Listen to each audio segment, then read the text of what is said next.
Howdy and Happy New Year. My name is Jacob Kelling and I'm here with United Ag and Turf in the lovely Taylor, Texas to give you a walk around tour of the John Deere 26P.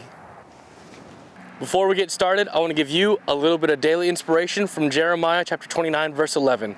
For I know the plans I have for you, declares the Lord, plans to prosper you and not to harm you, plans to give you hope and a future. Now let's get to the 26Ps. So for 2024, John Deere has released a new tier system for their construction equipment with the G, P, and X tier for their low, mid, and high spec machines. These machines right here next to me are the 26P, so they're the mid spec, and they're also spec'd out the exact same as the previous year's 26G. So anything I talk about in relation to the 26P can be put back to the 26G. With that out of the way, let's start looking at some specs. So the John Deere 26P is the second smallest mini excavator that you can currently buy from John Deere, with the 17P being the smallest, and I've previously done a video on that, so go check that out. But this is the smallest one that you can get with a cab on it, although the cab is heat only. But with these setups, you can reach out with the arm 15 foot 2 inches, you can dig down to a depth of 8 foot 6 inches, and you can reach up and dump at a height of 10 foot 6 inches for the open station and just 10 foot for the cab, so there is a little bit of a difference there. Giving all of this life is a 3-cylinder Yanmar diesel engine, giving you 20 horsepower, mated to a 9-gallon fuel tank. These units weigh in at 5,780 pounds for the open station and 6,110 pounds for the cab, and backing all of this up is a 2-year, 2,000-hour comprehensive warranty. So now let's do a front to back on the John Deere 26P. So before we jump into it, I just want to show you the serial number location real quick on this machine.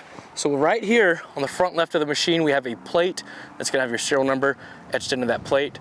And if for whatever reason that plate is not there or not visible, just look right up here where the arm connects, and stamped into the metal is actually going to be the serial number of this machine as well. So I just wanted to give you that information so you know where that is. Starting out on the end of the arm, we have a wedge block style mounting system for buckets and other attachments. Moving on back, we have some metal plating covering the tilt cylinder, as well as some lights on the arm and on top of the cab, so that's really nice for low light operations. Down below, next to the arm, we have our 1- or 2-way hydraulic selector for hammers or hydraulic thumbs, so switch between back and forth so you can use the correct implement. And then right below that, we have our hydraulic backfill blade with 2 tie-down points on it. And while I'm talking about tie-down points, we have 5 total tie-down points on this machine, 2 of them being on the front blade, 1 on either side where the tracks are, and then 1 on the rear, so you can make sure that your machine is securely tied down. So coming around to the side of the machine, we have a lockable cover here. To unlock it, you just take your key, insert it, twist it, and then you can push this button and raise this up, and it's going to hold itself up here with this latch. Under this side cover here, we have the fuel tank, as well as our hydraulic tank and our hydraulic filter. We have it locked up so no one can get in there and mess with your stuff at the job site or wherever you park this machine at.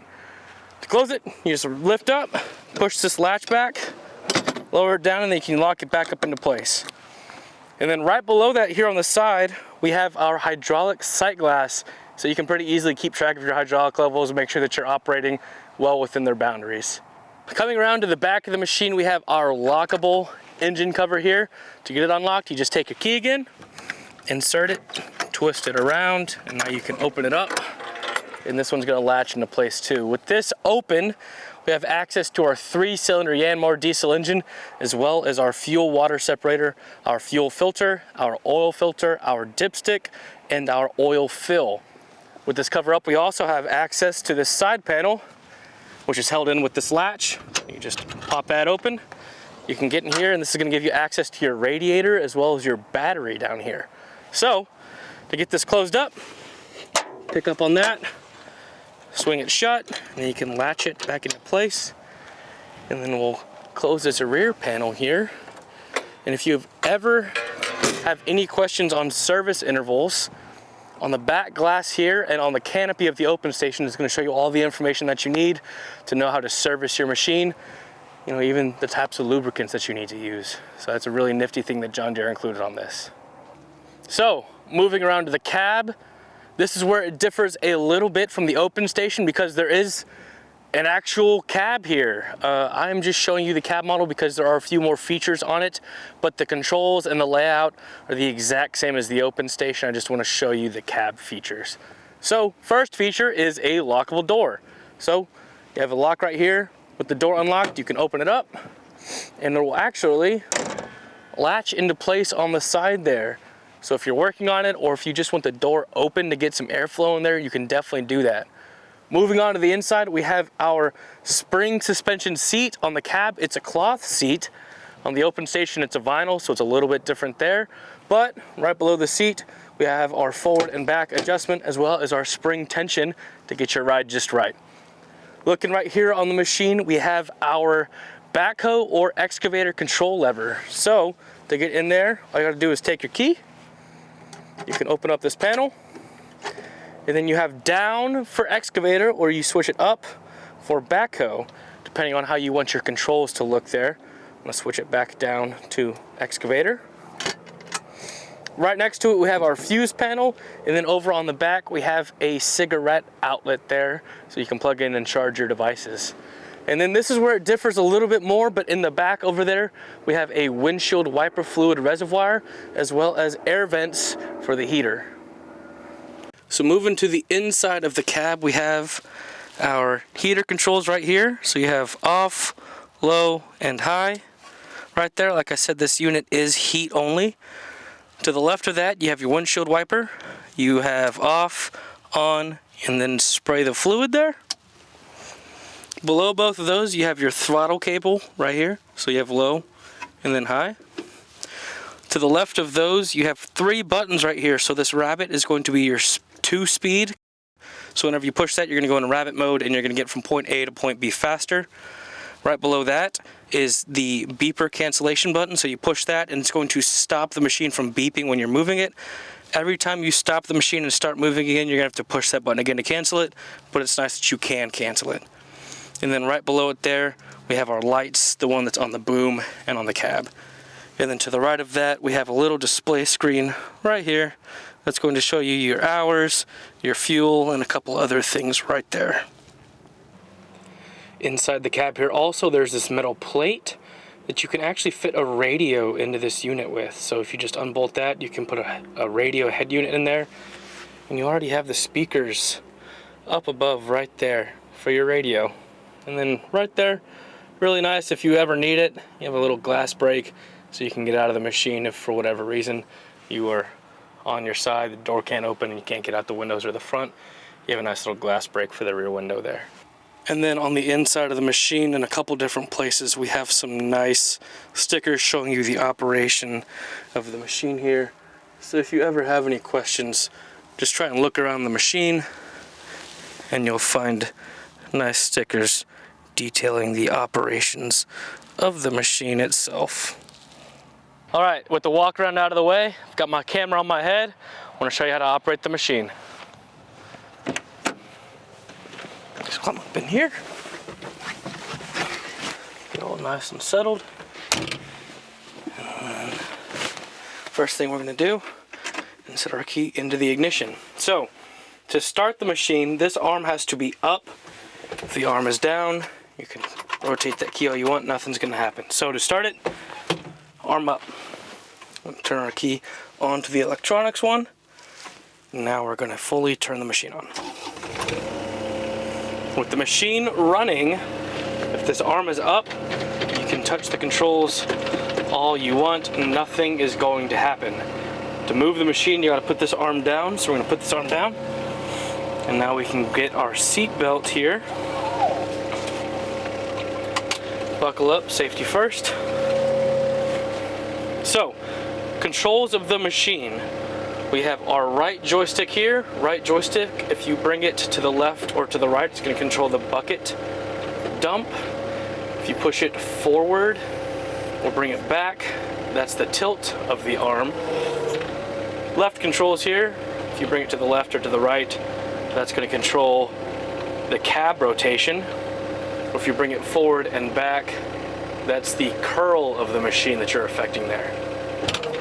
To move the machine, first thing that we're going to want to do since we have the blade down is look over here and pull the blade up and out of the way so we're not tearing up the ground. And then we have forward and reverse here. So I'm going to increase the speed using our throttle. To move forward, you push forward. To move back, you pull them back. To turn to the left, you can push the right stick forward. We'll bring the right stick back. To turn to the right. To turn to the right again, you can push the left stick forward. Or to go back left, you can bring the left stick back. Or any combination of those two to move the machine in whichever way you want to move. Also down below, we have our little foot controls here. So you can have your hands on the joysticks and operate with your feet. Go forward, bring them back. It's also nice just so you don't have to use your hands and lean forward the whole time to push. So if you're wanting to go faster, like I said, we have a little rabbit controls here. So I'm going to show you forward first. Oh, we have a combine in the field over there. And we'll bring it back. And then if we push the rabbit, there actually is a little bit of a speed difference there. And like I said, that's just going to help you get from point A to point B even faster. So, turn this back down, take it off a rabbit. I'm going to show you a couple more things here in the cab. Like I said, this door, you can actually open the door up all the way and it'll latch open. You actually have access to open up these windows here, so you can open the side one like this, or you could open up the rear one like that. And if you're wanting a lot of open air, we actually have access to open up the front here. So you pull those two panels, you can lock it up into place like that, and for extra protection, you have that little bolt there, and then that's not going to come down. You have access to the front of your machine. That if you're trying to get maximum airflow, you can have that open, have the side open, and the door open, which is really nice. Close it back up. We're just going to bring that lock back, pull on these two little handles, and it's going to lock into place, and then you can actually lock it shut as well. Down here we have our windshield wiper reservoir fill. Oh, and then down here on the bottom, I almost forgot, this controls the side-to-side motion of the arm. Side to side like that. So if you're trying to get in some harder to reach areas, this arm actually twists pretty far to the side there. Then you go fully to the side, and then you can extend out and get the things that you want to get, and then bring it back to the center there. There you go. So, unbuckle, we're going to raise up our arm, and we're going to turn off the machine here. Now we're good to climb out.